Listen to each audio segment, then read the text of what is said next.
बातमी अतिशय महत्त्वाची आहे, कारण वाल्मिक कराडला 14 दिवसांची कोठडी सुनावण्यात आली आहे। वाल्मिक कराडला 14 दिवसांची न्यायालयीन कोठडी ठोठावण्यात आली आहे। खंडणी प्रकरणात वाल्मिक कराड याच्यावर ही कारवाई करण्यात आली आहे। 22 दिवसात प्राथमिक तपास झाला का असा सवाल देखील कोर्टाने उपस्थित केलाय।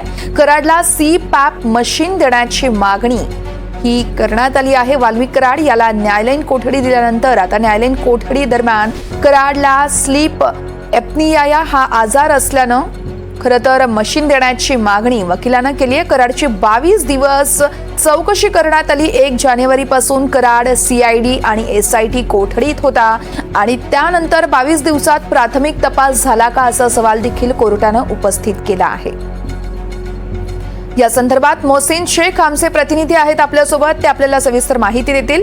मोहसिन, आपण पाहतोय अखेर वाल्मिक कराडला आता 14 दिवसांची कोठडी सुनावण्यात आली आहे। पुढे काय होणार आहे, नेमकं काय घडू शकतं, सविस्तर सांगाल? नक्कीच आपण जर बघितलं तर वाल्मिक कराड हा संतोष देशमुख हत्या प्रकरणात त्याच्यावर मोक्का लावण्यात आला होता आणि गेल्या वेळेस त्याला 7 दिवसांची कोठडी सुनावण्यात आली होती। त्यामुळे आज 7 दिवसांची ही कोठडी संपत होती आणि आज बीडच्या जिल्हा न्यायालयात जे आहे तर त्याला हजर करण्यात आलं होतं। हे VC द्वारे तो या सगळ्या सुनावणीला हजर झाला होता।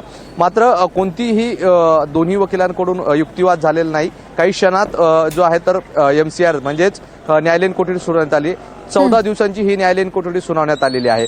मात्र यावेळी जे आहे तर न्यायालयीन कोठडी सुनावल्यानंतर वाल्मिक कराडच्या वकिलांनी एक जो आहे तर मागणी केलेली आहे, ती म्हणजे वाल्मिक कराडला आपण बघितलं तर स्लीप एपिनिया नावाचा आजार आहे। म्हणजेच तो रात्री झोपताना त्याचा श्वास हा काही सेकंदासाठी थांबतो आणि त्यामुळे जीव जाण्याचा धोका देखील असतो। अशा वेळी त्याला जे आहे तर या न्यायालयीन कोठडीमध्ये जे CPAP अशी जी मशीन आहे ती मशीन उपलब्ध करून देण्यात यावी, ती वापरण्याची परवानगी द्यावी, यासाठी जे आहे तर वाल्मिक कराडच्या वकिलांनी जे आहे तर न्यायालयात अर्ज देखील केलेला आहे।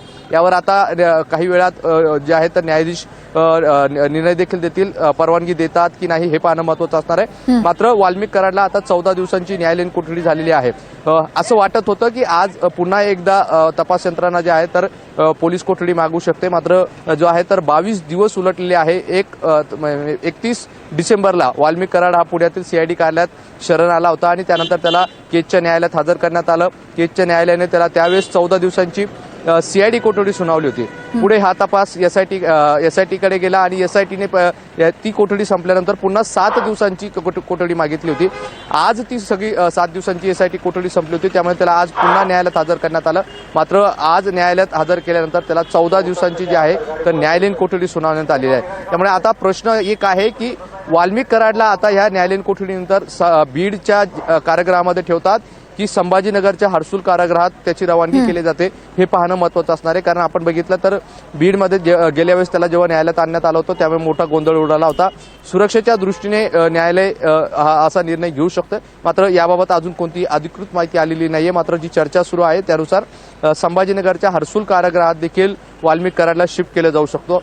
आपण कोर्टाच्या बाहेर मी थोडंसं दाखवण्याचा प्रयत्न करतो की आज ही सगळी सुनावणी असताना प्रचंड असा पोलीस बंदोबस्त, म्हणजे मुख्य गेट पासून तर आतमध्ये जिथे सुनावणी आहे तिथपर्यंत वेगवेगळ्या टप्प्यानुसार हा सगळा बंदोबस्त ठेवण्यात आलेला होता।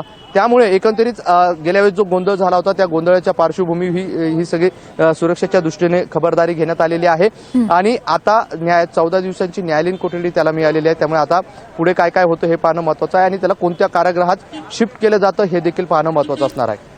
निश्चितच मोहसिन, त्यामुळे पुढचे सगळे अपडेट तुमच्याकडून जाणून घेत राहणार आहोत। तुर्तास धन्यवाद तुम्ही दिलेल्या माहितीसाठी।